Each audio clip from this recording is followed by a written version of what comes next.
Andrés, y muchísimas gracias a todos los que estáis aquí. Como indica el título de lo que voy a comentar, es posible ver mi Netflix en toda la Unión Europea, es decir, cuando sí tenemos Netflix aquí en España y viajáis alrededor por la Unión Europea, sí podemos ver el contenido que tenemos contratado. Voy a realizar un análisis crítico del reglamento que se aprobó, que entró en vigor el 1 de abril del año pasado, y ya os voy a responder que en principio la respuesta es depende, ¿de acuerdo? Ni sí ni no, vamos a ver qué es lo que nos dice el propio reglamento.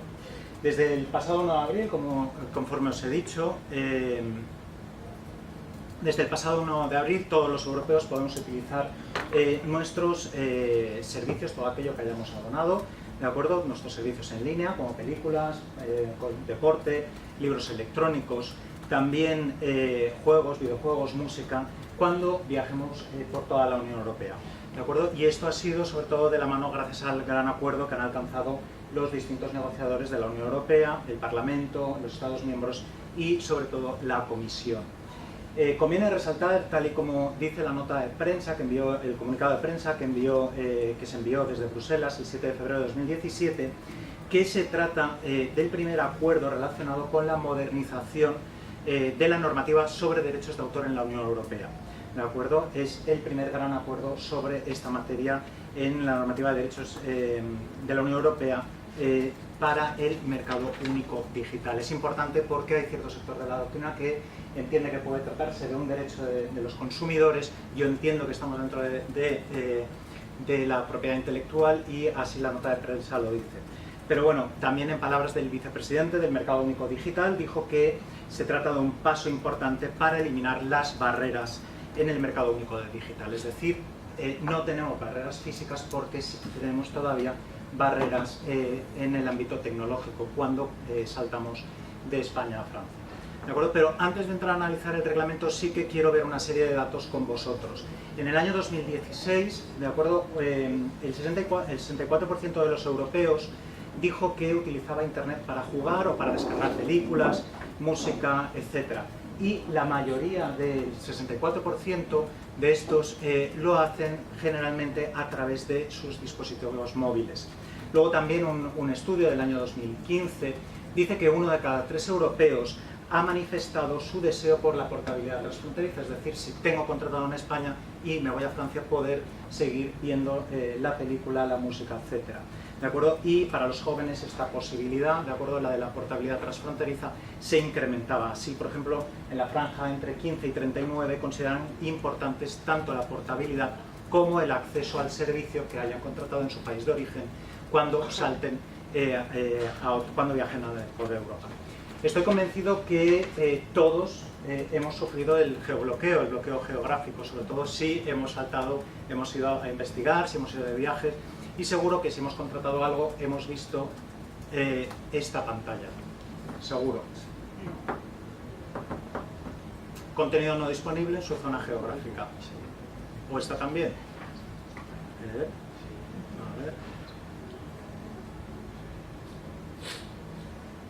O esta también.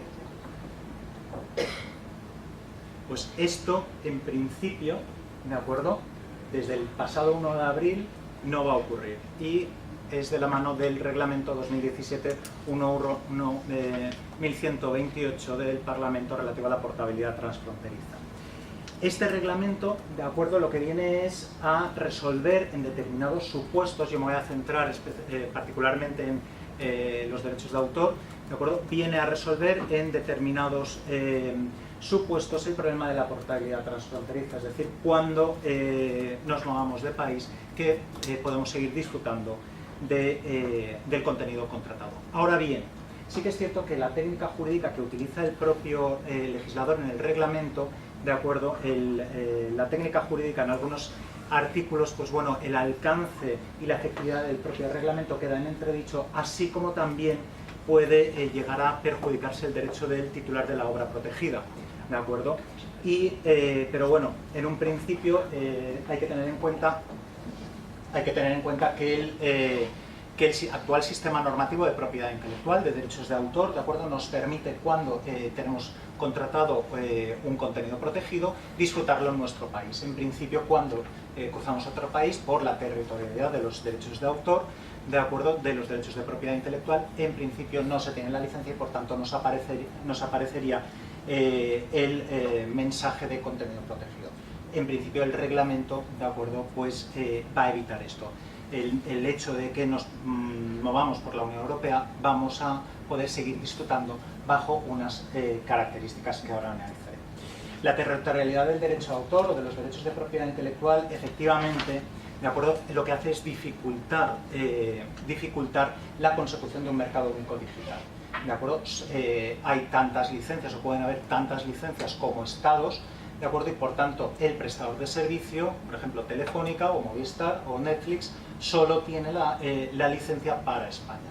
Una posible solución sería, bastante improbable, que un prestador de servicio adquiriera las 28 licencias para, así cuando nos vamos por el territorio de la Unión Europea, poder seguir disfrutando del contenido protegido. U otra solución, pero es bastante difícil, hace muchos años que están intentando, es un código europeo de derechos de autor, o bien un título único, o una licencia paneuropea. Pero es harto difícil que se llegue a este acuerdo, sobre todo conforme nos explicaré al final, por el poder de las industrias culturales, ¿de acuerdo?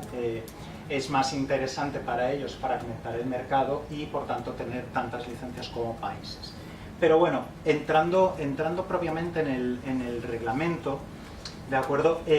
Lo que sorprende es que es la primera vez que en el marco de derechos de autor se utiliza un reglamento, ¿de acuerdo? La técnica del reglamento.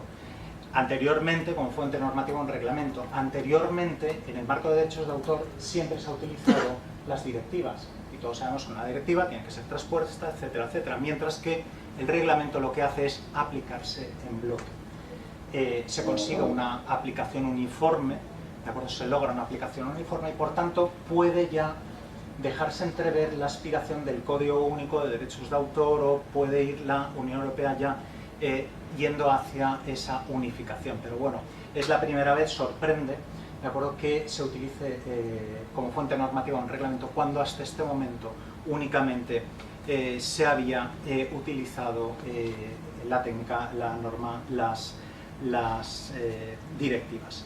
Pues bueno, entrando ya en el propio reglamento relativo a la portabilidad transfronteriza, es un reglamento de reducida extensión. Son 36 considerandos y 11 artículos, ¿de acuerdo? Solo constan de 11 artículos. Insisto, lo más llamativo es que se utilice el reglamento.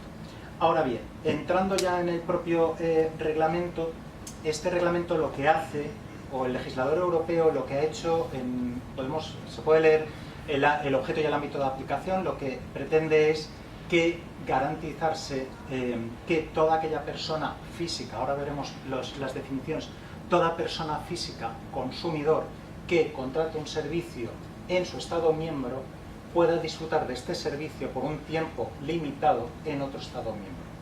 ¿De acuerdo? El reglamento lo que hace, el legislador lo que hace para que pueda cumplirse la portabilidad transfronteriza, lo que viene a hacer es una ficción jurídica, una obligación, y también lo que hace es crear una prohibición. La ficción jurídica, la analizaremos con posterioridad, es, grosso modo, es que cuando uno se desplaza a un estado distinto, el acto se realiza, la ficción es que el acto se realiza en el propio estado miembro, por tanto, de su residencia, por tanto es como si no hubiera habido un desplazamiento. Luego, una obligación a los prestadores del servicio de, por ejemplo, Telefónica o Netflix, de garantizar que pueda verlo en un estado miembro distinto del de su residencia.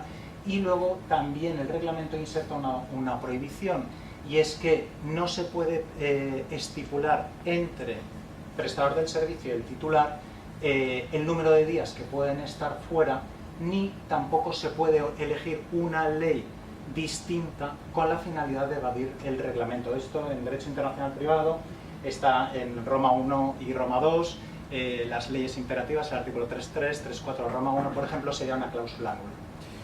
Aquí un ejemplo de Movistar con Netflix ya tiene la cláusula del reglamento. ¿De acuerdo? No se dice absolutamente nada del número de días. Únicamente se dice que se permitirá al cliente, ¿de acuerdo?, que se encuentre temporalmente en un Estado miembro distinto del de su residencia, le garantiza que va a poder seguir disfrutando del contenido protegido. ¿De acuerdo? La cláusula, la de prohibición, tiene efectos retroactivos, lo veremos a continuación. ¿De acuerdo? Pero unido a este artículo 1, lo importante también es el artículo 2, que nos define todos los varios conceptos que ayudan a despejar que es abonado. Dice: todo consumidor que, en virtud de un contrato de prestación de un servicio de contenidos en línea celebrado con un prestador, ya sea a cambio de dinero, en dinero o sin que medie dicho pago, tiene derecho a acceder a tal servicio y a utilizarlo en su Estado miembro de residencia. Y consumidor únicamente es persona física, ¿de acuerdo?, ajenos a actividad comercial. ¿De acuerdo? Por tanto, hay que tener estas hay que tener en cuenta estas definiciones que da el reglamento, ¿de acuerdo?, con la finalidad de garantizar la aplicación uniforme de la norma. Y luego también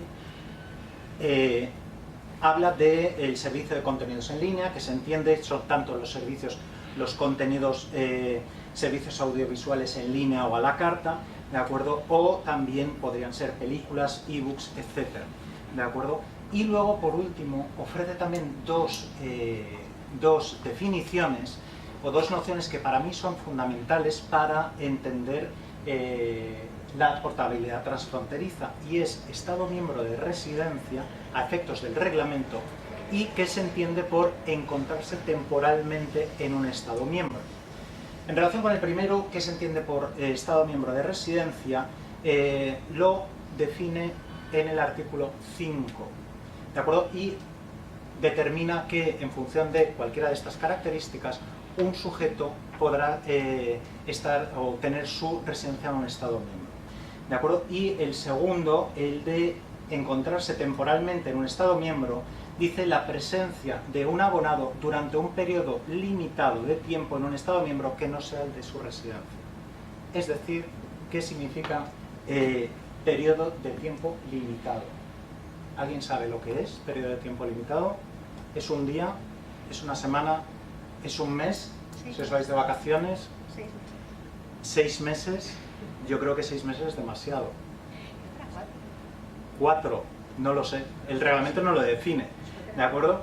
El legislador, en este sentido, lo que hace es trasladar el problema al prestador de servicio, es decir, a Telefónica, a cualquier compañía. Dice: al celebrar y renovar un contrato de prestación de un servicio de contenidos en línea a cambio de un pago en dinero, el prestador comprobará el Estado miembro de residencia del abonado empleando como máximo 2 de los siguientes medios de comprobación. Si como máximo son 2, con uno está permitido, entiendo yo. Dice: garantizará que los medios utilizados sean razonables, proporcionados y eficaces. Es decir, con un documento de identidad, con los datos de pago, por ejemplo, con un número de cuenta bancaria, el lugar de instalación del adaptador multimedia. Cualquiera de estos requisitos podrá ser utilizado para saber si tiene su residencia en un Estado miembro.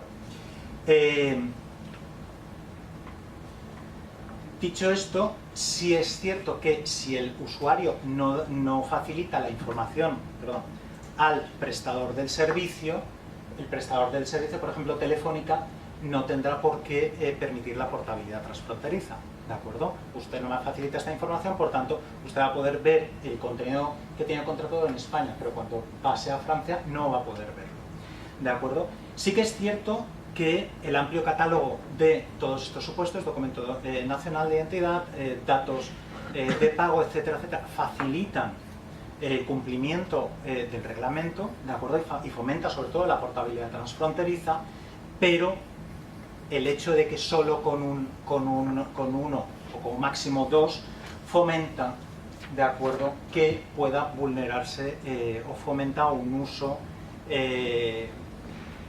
un mal uso de la portabilidad transfronteriza, ¿de acuerdo? Un ejemplo claro. Imaginad que un ciudadano alemán tiene un apartamento en Javea.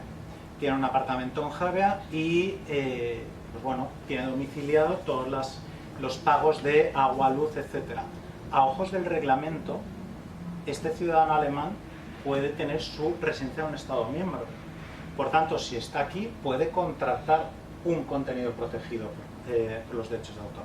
Puede contratar Netflix en España, ¿de acuerdo? Tiene el apartamento y está una semana.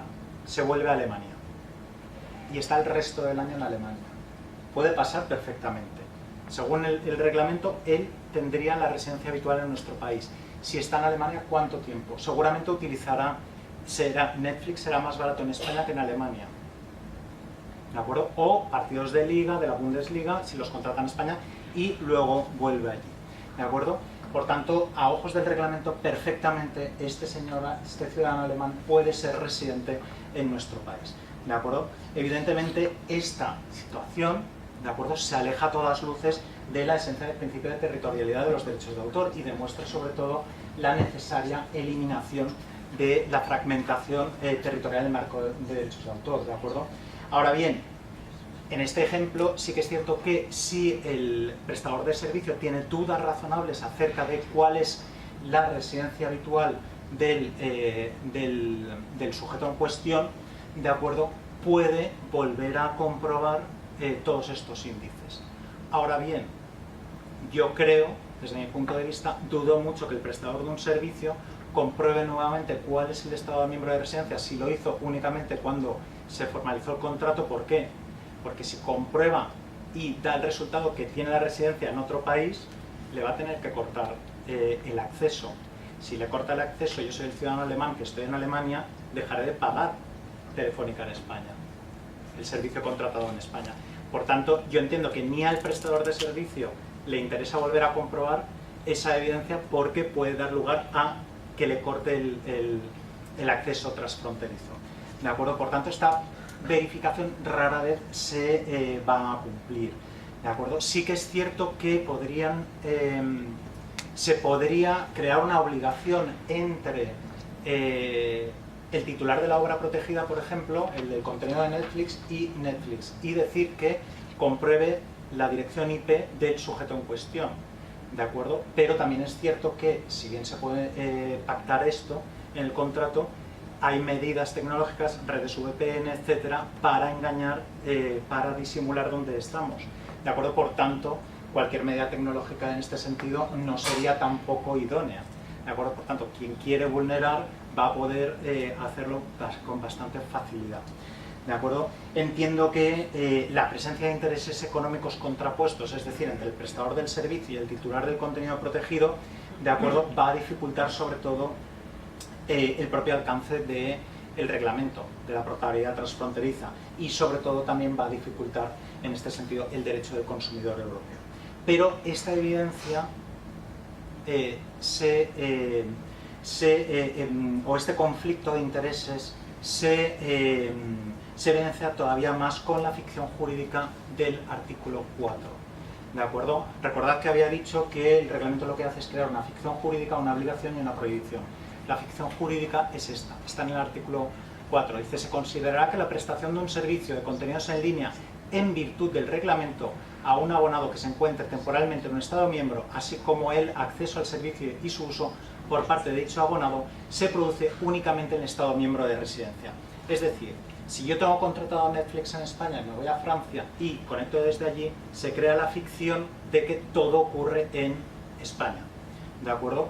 Ahora bien, esta ficción, ¿de acuerdo?, aquí, por tanto, no hay una infracción del derecho de autor, por tanto, no hay ningún tipo de problema, ¿de acuerdo?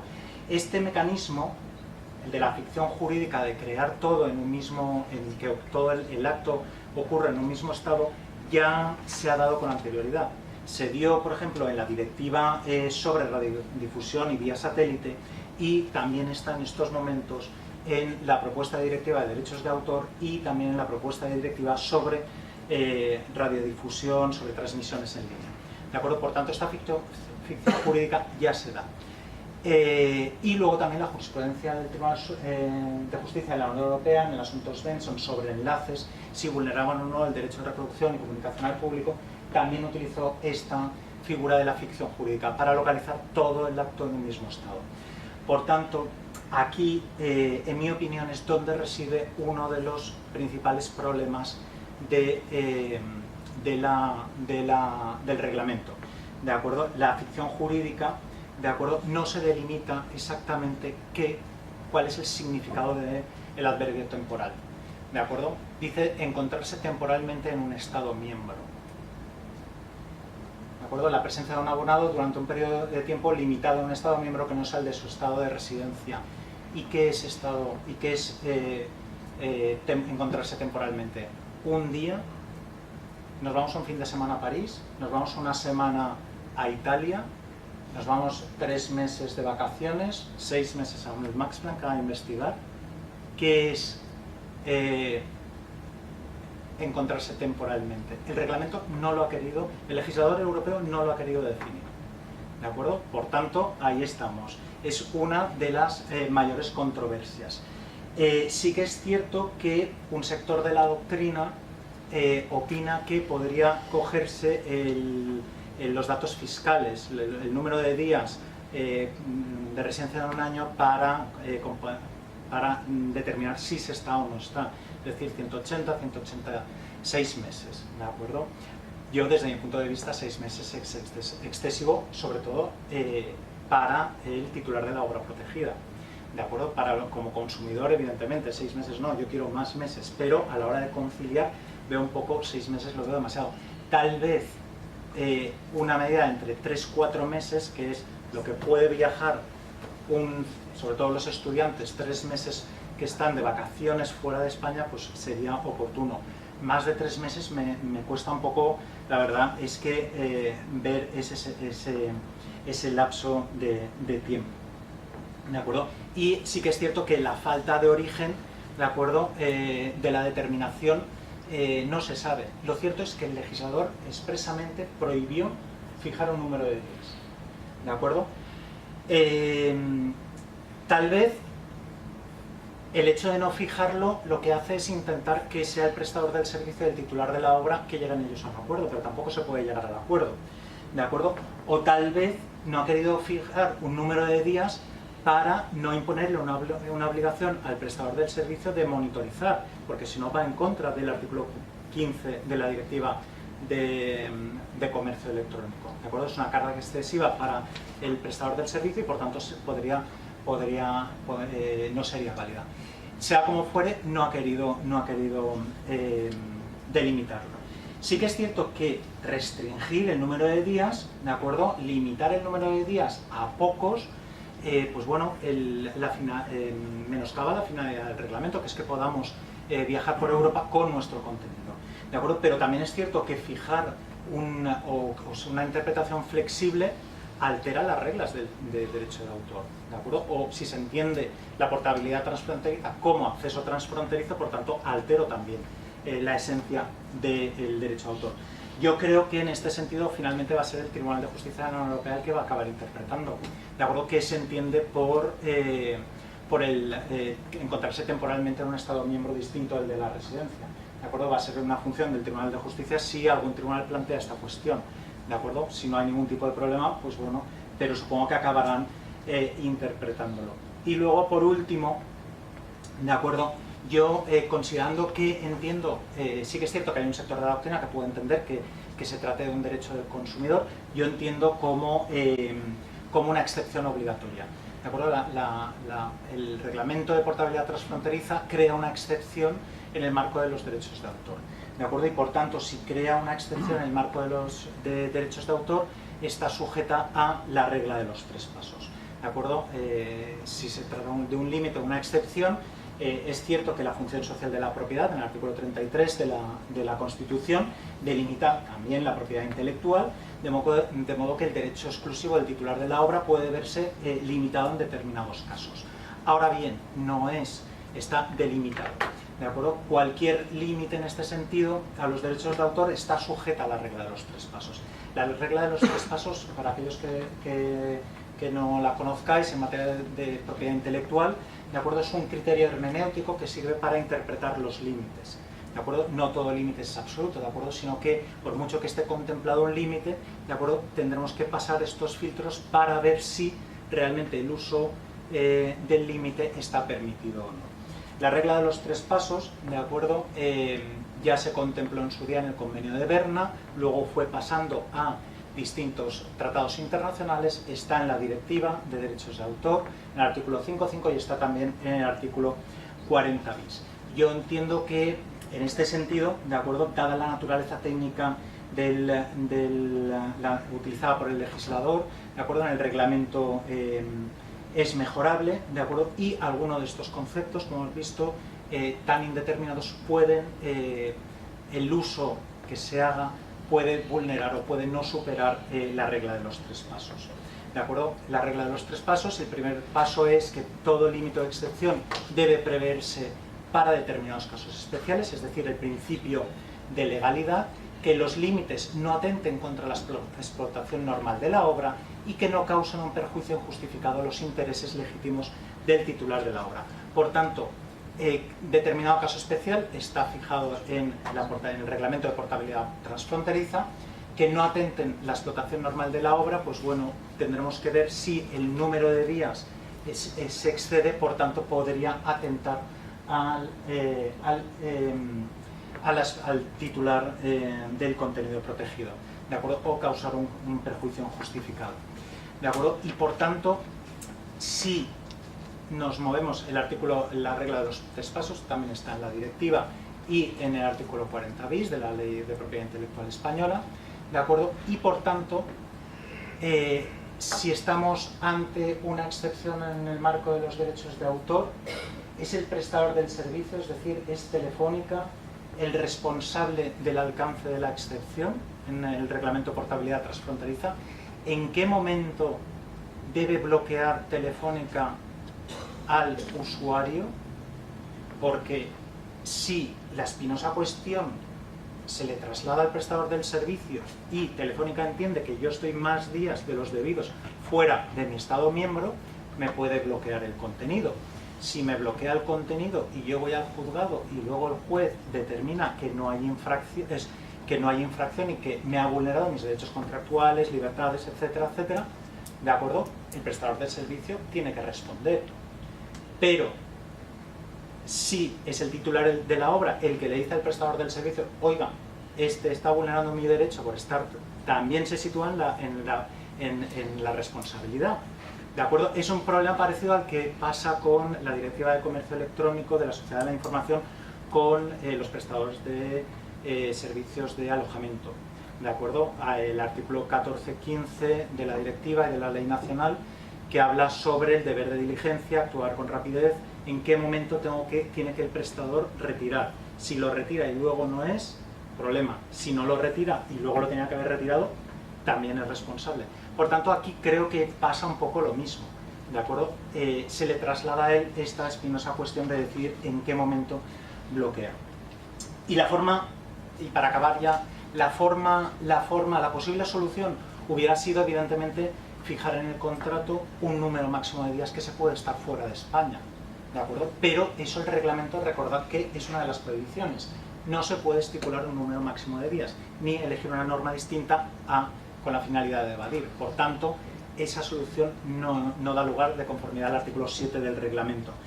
Por tanto, entiendo que igualmente serán los tribunales en cada caso en concreto el que va a determinar si el uso es el correcto o no es el correcto y por tanto la responsabilidad.